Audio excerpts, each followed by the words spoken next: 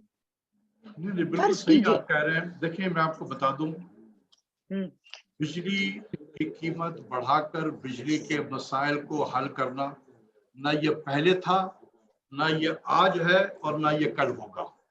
جی ٹھیک ہے, یہ صرف آئی ایم بجلی ایف کی تو یہی قیمت کہتا ہے بڑھانا نا. جو ہے, آپ دیکھیں نا آئی ایم ایف کے کتنے کو فضول. بتانا پڑے گا.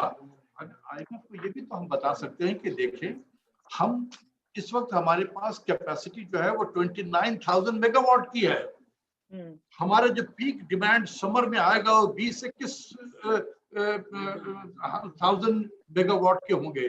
تو we are carrying a large surplus. ہم بجلی استعمال نہیں کر رہے ہیں لیکن کیپیسٹی پیمنٹ کر رہے ہیں ہم.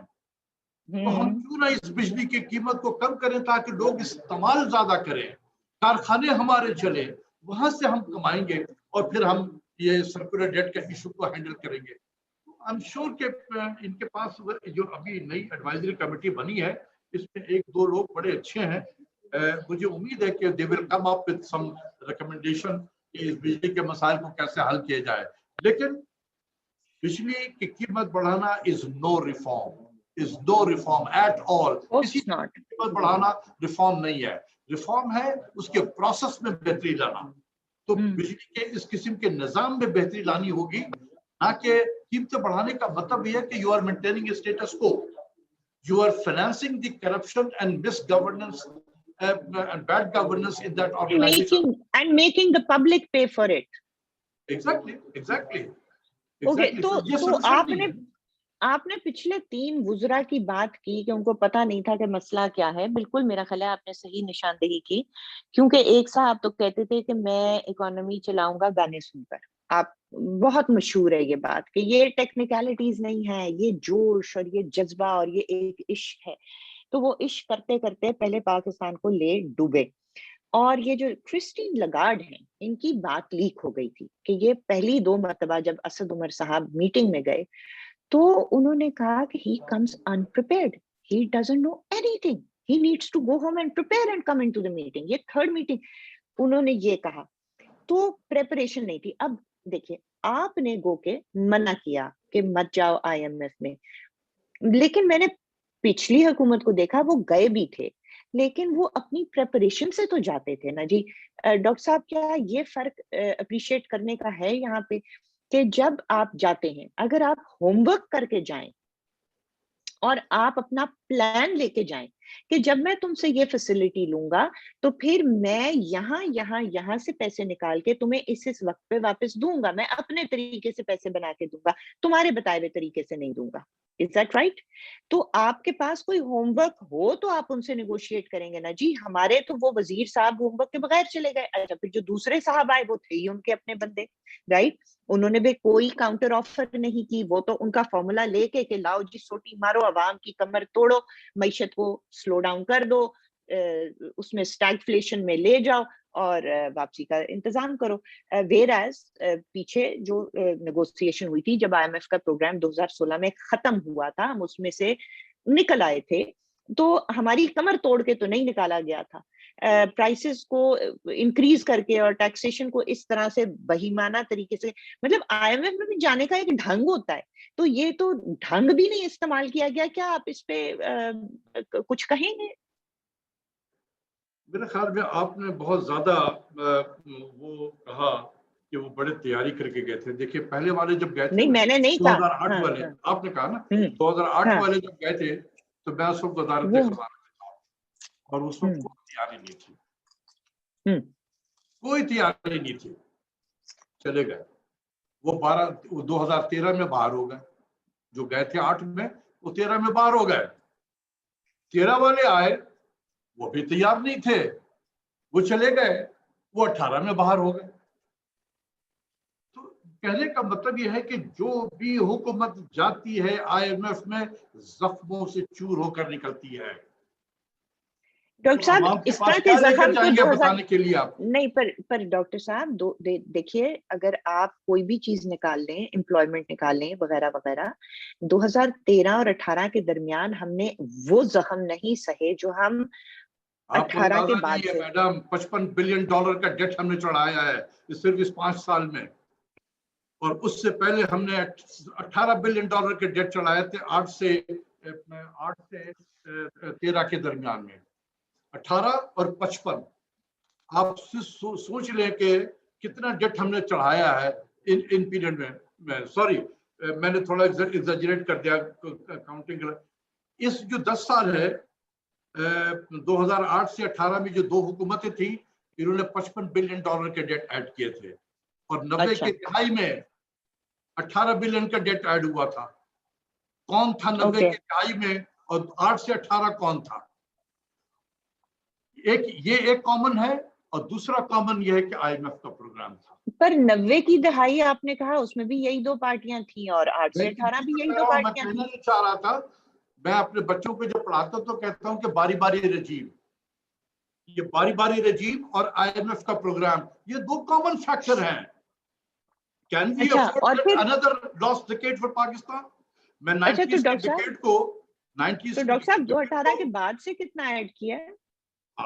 2018 کے بعد سے $95.2 بلین تھا جون 2018 میں, اور اس وقت جو تقریباً یہ غالباً ہو جائے گا 119 بلین کے قریب.